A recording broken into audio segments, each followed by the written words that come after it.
Coming up on TPi.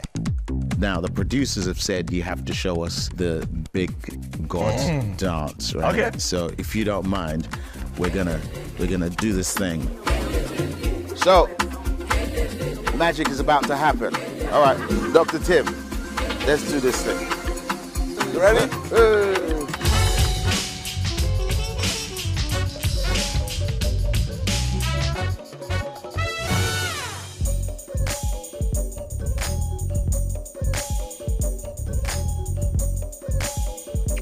Well, hello and welcome to TPi. I'm your host, Muyiwa.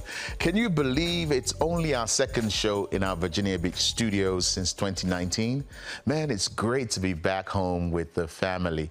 Hey, listen, today's show is going to be one for the books. We have a very special guest joining us, a man whose songs captivated our hearts for years, Dr. Tim Godfrey, whose Big God Dance Challenge is all over social media, is with us. And I might pull out my dancing shoes just to show you how big my God is. You'll have to stay tuned for that one.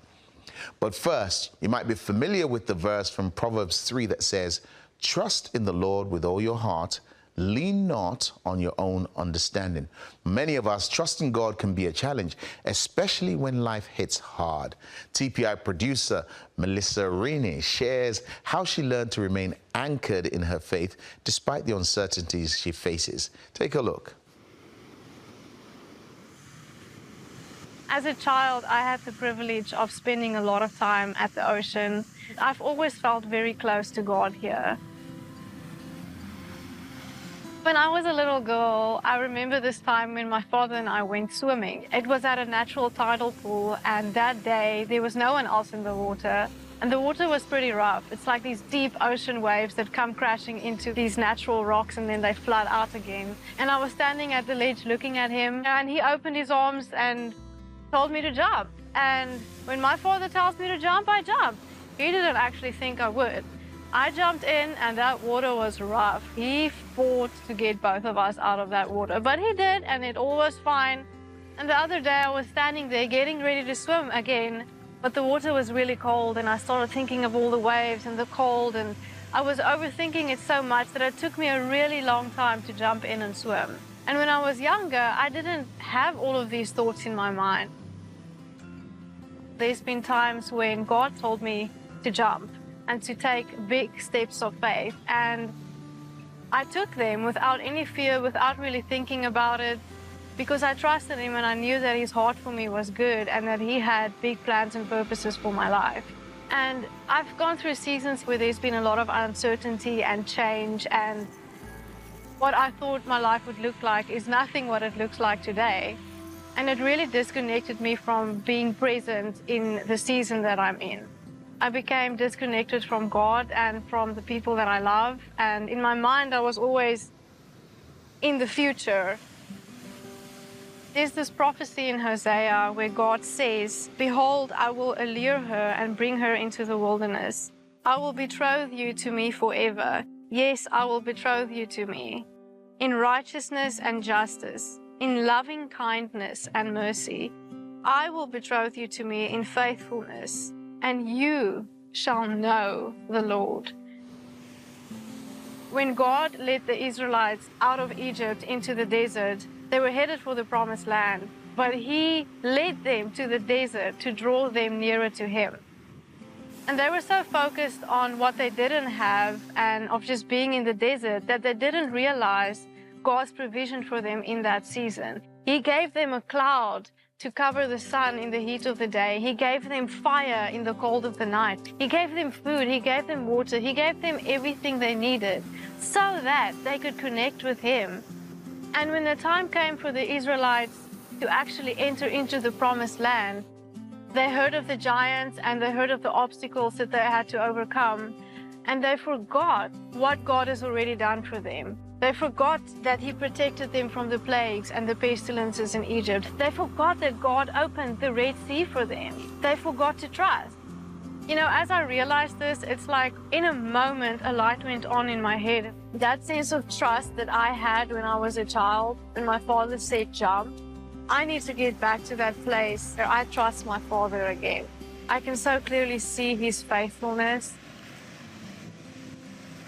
I realized I can still trust God, even though I don't know what my promised land looks like or what the future holds. I know that I can trust God.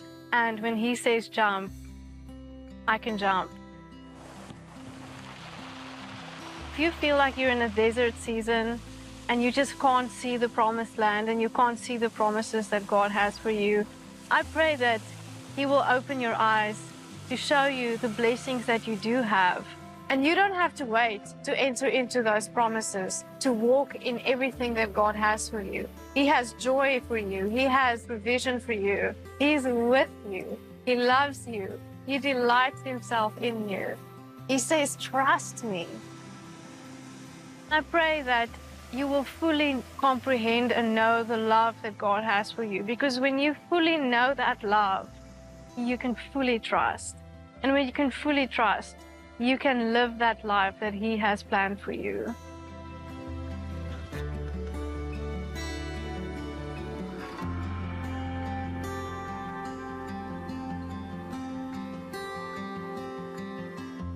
What Melissa said is so true. We must fully trust. And as the saying goes, trust God's heart when you can't see His hand. Now, don't go anywhere, because after the break, the man behind one of the biggest anthems to come out of Africa in recent times is here, Dr. Tim Godfrey, who gave us songs like Nara, Agidigba, and much more, joins us live on set. Stay with us. This year is making 20 years I released my first single. Right now, I have 6 albums not released. I have over 30 videos unreleased. So the drive is even crazier now. I just feel like there's a generation out there that needs to be spoken to, especially the young people.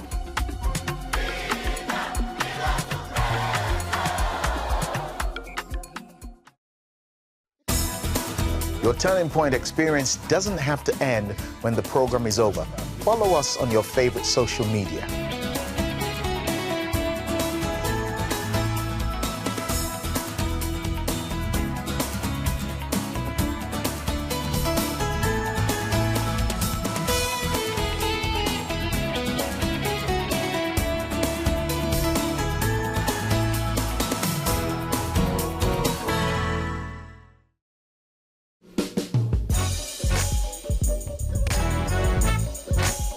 Welcome back. His energy on stage is boundless. His songs, as young people say, fire. Songs like Nara, God Turned It Around, Onaga, and Big God, just to name a few, have become gospel anthems all over the world. Yet, behind all of the hit songs lies the story of a man who's come from extremely humble beginnings and joins us on TPi to talk about music, life, and his road to success. Dr. Timothy Godfrey.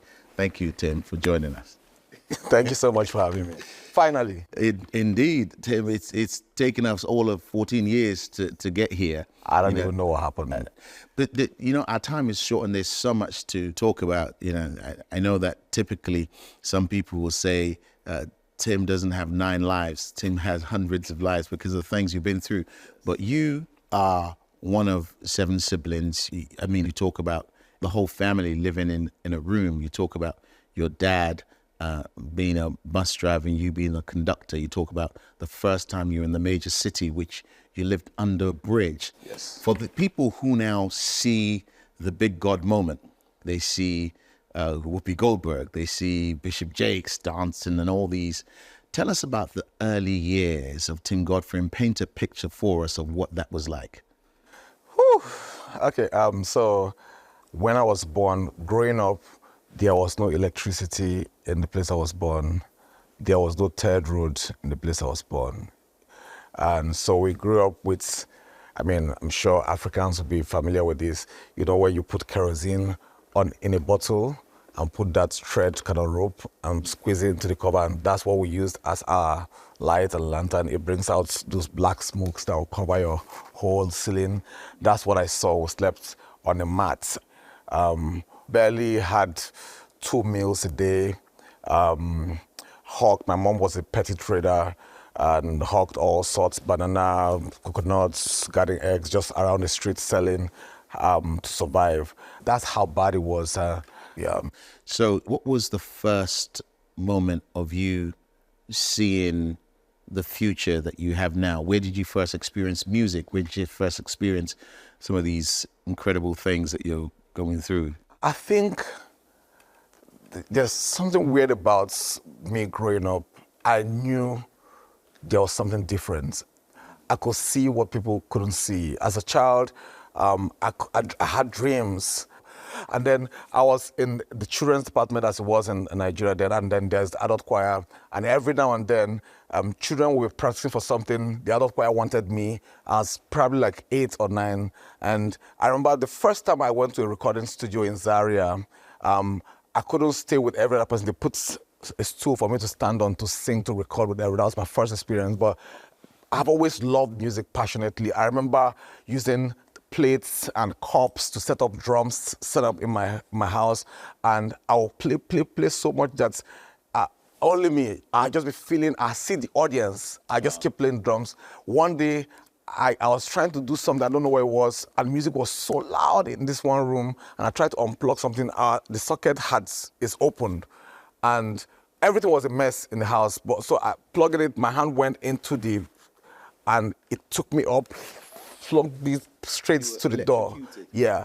And by the time I landed, I don't know where I was for, I don't know how long. I woke up and I was looking around. Where? Nobody. You know how you want people to gather and say, what? And nobody was there. So here you are as a young man, a love for music. Where did that come? Who were you listening to? Can you remember any names, any sounds that informed your love for music? Interestingly, nobody in my family has ever been a musician or artist. I'm the first ever to be able to do that. But I know from Nigeria, one of the person I listened to a lot was Panam Paul. And he was like the first to do contemporary. I wanted to do something different. Meanwhile, in the church I was born, there was no musical equipment. It was just Ogene, Ekwe, Udu. That's what we played that time. I would play this so well. And those were instruments? Those were the local African instruments, shekere and all of those things. We play. If you hear us play, it was so powerful. Yeah. And my exposure to music other than that was me when I was doing houseboy, when I became a houseboy. And that's another thing in your journey. You at one point were house help. We'll call it houseboy in Nigeria. But the Jesus moment for you, I mean, your family are Christians, your parents have a faith. Where did the Jesus thing happen for you personally? It was, I mean, I was born into a Christian family. You know, that's a given. But me having an experience with Jesus myself, I remember I wanted to leave the country when I got to Lagos. It was tough. Tried to get visa, I was duped. Second one, I was duped. Third one, I got the visa, but guess where? South Korea. I didn't mind, I just wanted to go anywhere. And then I got this 3 months visa to go to South Korea just to escape Nigeria. And I started going to different uncles and people. I don't know how to beg. I just go and tell them, look, I expect that they'll give me something, but they'll just say, make sure you're careful, don't do anything naughty, and nobody gave me anything, and the visa expired. I got really, that was it. And I went home, locked myself up, was depressed and prayed, and then that was the moment I had that Jesus moment, and I heard him tell me clearly, you have everything inside of you. Just spend more time with me, and I'm going to open everything. It wasn't like in a program or an event, it was just between me and him in a room, in a place where I was my lowest moment. Tim, there's so much to talk about, as I said. I mean, everyone at the moment is singing Big God, but, you know, you go back as far as Agidigba and even beyond that. And I want to talk some more about that, if you don't mind staying with us.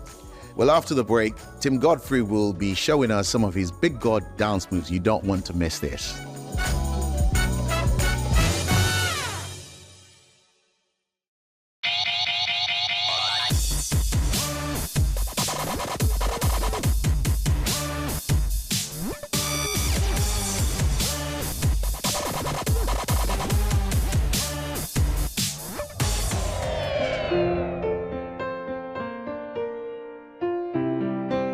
Call us at 0300 140 0067 or visit cbneurope.com/TPi.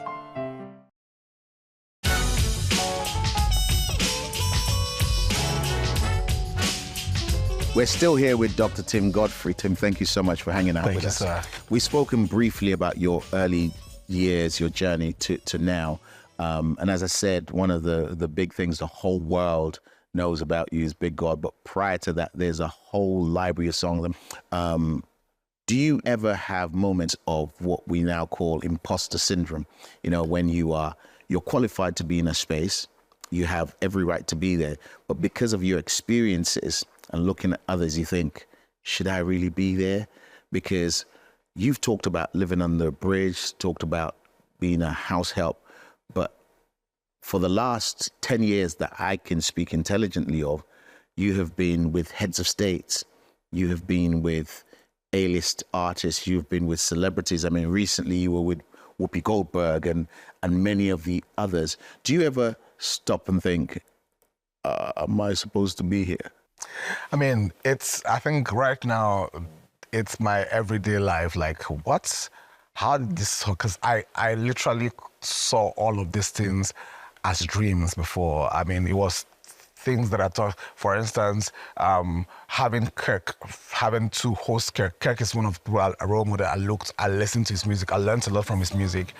And having to host him and both of us be on the same stage to do stuff together in my own event was special. Like, and speaking of that, it's not just Kirk. Yeah, you've had Marvin Sapp, you've had Israel, you've done Ty, you've done Israel. All of them. So it's beautiful to see those things happen. And I always would ask myself, how did we get here? I mean, and there's so many moments where I look back and say, is this really happening? Is this really... it sort of humbles me a lot to know that God can pick anybody from anywhere and just turn things around. So here we are. You're flying the world. And I don't know how your wife copes with your traveling schedule.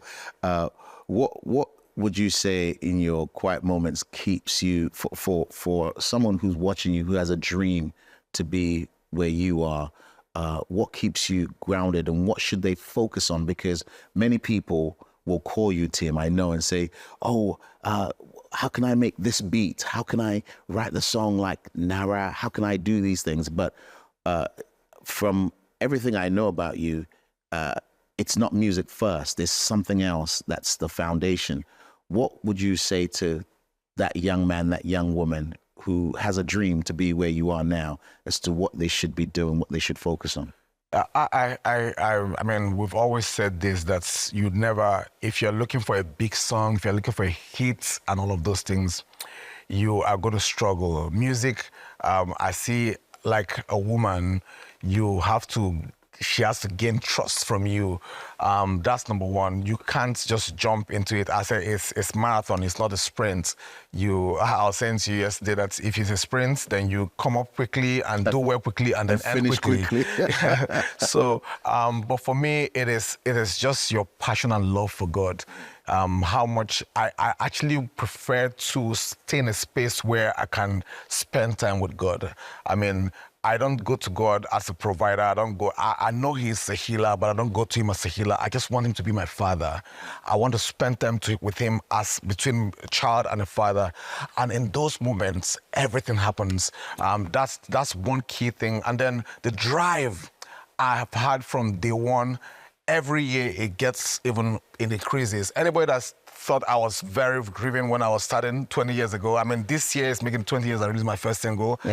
Right now, I have 6 albums not released. I have over 30 videos unreleased. So the drive is even crazier now. I just feel like there's a generation out there that needs to be spoken to, especially the young people. Tim, you have a twin brother, Travis Green.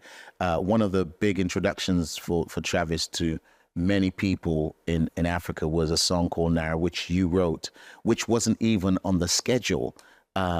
You actually told him about the song on your way from the airport. Yes. And he learned it overnight. Yes. Tell us about that story. I mean, interestingly, we're going to do another song called Greater. It was all English, had all the contemporary gospel vibe. And I just said, there's this other song that I have, but I don't know, are you comfortable speaking in my language? And then he said, yes. So I started teaching him how to pronounce Chukwunagbomoria. It was difficult. Then I did a voice note. We kept going on. And in fact, when we finished it, because where Travis got into starting the song with the stems was the wrong place. So on stage that time, it was, people see the video and enjoy it, but it was a disaster. I looked at my music director, turned off the loop in the stems immediately, turned it off. There was a second verse that I never did. But because I was even frustrated, I just said, you know what, let him just sing the verse, because I'd done before sharing the testimony, just wrap up the song, I just get away, leave this song alone. We finished it. There was other dramatic songs that we did that we're going to release that was so big in our eyes. And I told my guys, this song that didn't go well, even the coverage wasn't okay, everything about it didn't sound well, let's just put it out first. And so that when we start putting out the big songs, and guess what? We released that song, and I just started seeing everybody post. I said, what's going on? And every time God reminds me that it is our thoughts are different from his. As we speak, Nara is over 30 languages. Yes, over 30 easily over 100 million. Over 110 million views, and has been done everywhere you can think about. India, China, different languages. And also to think that the song was written out of a moment of frustration that you had. This is for somebody watching. If you're going through stuff that you feel like this is the end of the world, that was where I was. I was frustrated. I was depressed. I'd been going through depression for about 4 years. That's matter for that time. And then suddenly, God reminded me where I started from. I mean, look at you right now. Look at where you're coming from. Look at the things that has happened to you. And that's how the song happened. An anthem for the whole world to sing. Wow. Listen, you absolutely have to come back so we can talk some more. We need like a couple of hours just to talk through your story. Now, the producers have said you have to show us the big God dance, right? Okay. So if you don't mind, we're gonna do this thing. Now, everyone knows I can't dance, so I'm gonna try. Yes. Me. Okay. So, magic is about to happen. All right, Dr. Tim, let's do this thing. Ready? Say it again, say, big God, we love to praise you. You say. So let me teach you the dance. You go like 1, 2, 3, up. There you go. Hey. Stay there to the left, let's go. To the right, let's go. Then big God again. Say, I have a very big, hey, a very big, hey, say, hey, you know the farmer, he's always on my side, a very big God. One more time, say, I have a very big, say, you know the farmer, he's always on my side, a very big, hey, hands up, come on, hey,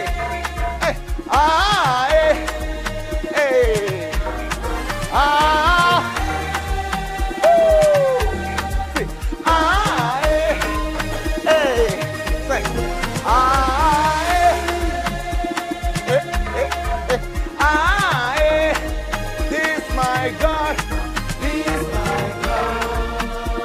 See, it's a very big. All right, this time everybody show me your dance. Come on, any dance, come on.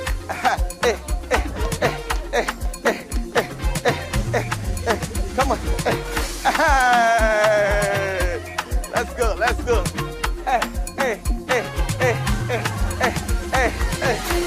Come on.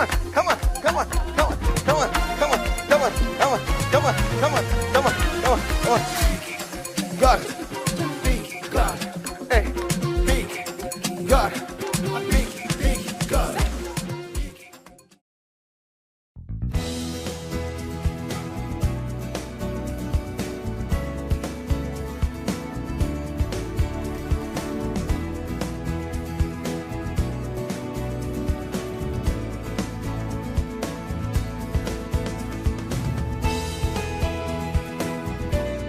Call us at 0300 140 0067 or visit cbneurope.com/TPi.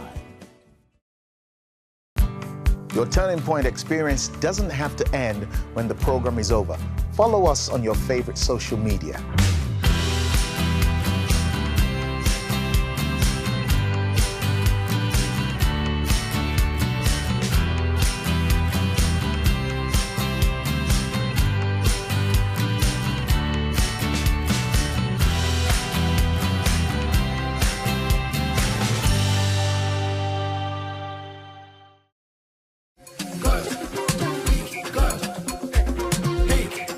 God. Big, big God. Big, big God. Thank you. Yes. That was so exciting to watch. I know I was supposed to dance, but my ministry lays elsewhere. We've reached the end of the program, but before we go, please take a moment to follow us on our social media accounts, where you'll find daily encouragement and intriguing conversations. We leave you with music from our distinguished guest, Dr. Tim Godfrey, singing Big God. From all of us here at TPi, goodbye and God bless you.